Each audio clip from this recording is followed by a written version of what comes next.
Hi అండి, ఎలా ఉన్నారు? ఈరోజు కంది పచ్చడి చేస్తున్నానండి. దానికి కావాల్సిన పదార్థాలు కందిపప్పు, ధనియాలు, జీలకర్ర, ఎండుమిర్చి, 2 రెమ్మలు తెల్లవాయలు, కరివేపాకండి. తయారు చేసుకుందాం పదండి. ఇదిగోండి, స్టవ్ మీద బాండి పెట్టుకొని దాంట్లో కొంచెం ఆయిల్ వేసుకున్నాను. ఆ ఆయిల్లో ఇదిగోండి కొంచెం ధనియాలు, 1 స్పూన్ జీలకర్ర, ఎండుమిర్చి ఇవి ముందుగానే వేపు పెట్టేసుకుందామండి. కొంచెం కరివేపాకు కూడా యాడ్ చేసుకున్నాము. వేగిపోయాయండి.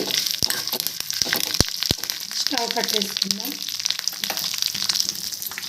అదే స్టవ్ మీద మళ్ళీ పక్కన వేరే కళాయి పెట్టుకున్నాను కందిపప్పు వేపుకోవడానికి.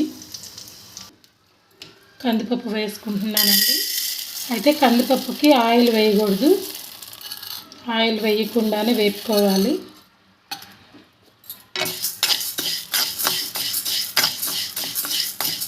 అంటే ఆయిల్ వేస్తే టేస్ట్ మారిపోతుందండి. ఓన్లీ మిరపకాయలకి వాటికి ఆయిల్ వేసుకోవాలి.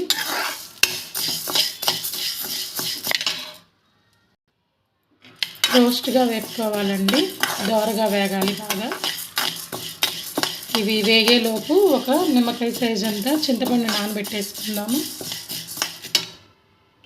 ఇదిగోండి, ఒక చిన్న కప్పులో చింతపండుని కూడా నానబెట్టాను.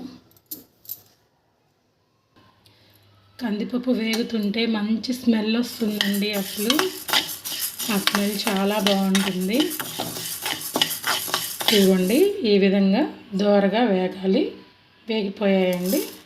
ఇప్పుడు ఈ మిశ్రమం మొత్తం మిక్సీ వేసుకుందాము. ఇదిగో చూసారా, వేపుకున్న మిశ్రమం అంతా కూడా దీంట్లో వేసేసానండి మిక్సీ జార్లో. ఇదిగో కొంచెం సాల్ట్ వేసాను, ఇంకొంచెం వేస్తున్నానండి.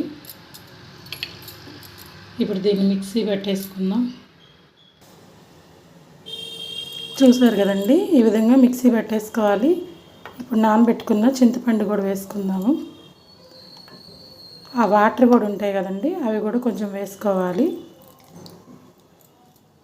ఇప్పుడు మళ్ళీ మిక్సీ వేసుకుందామండి. చూసారు కదండి, కంది పచ్చడి రెడీ అయిపోయింది. ఇది వేడివేడి అన్నంలోకి చాలా బాగుంటుందండి. ఒకసారి ట్రై చేయండి. Thank you for watching. Bye.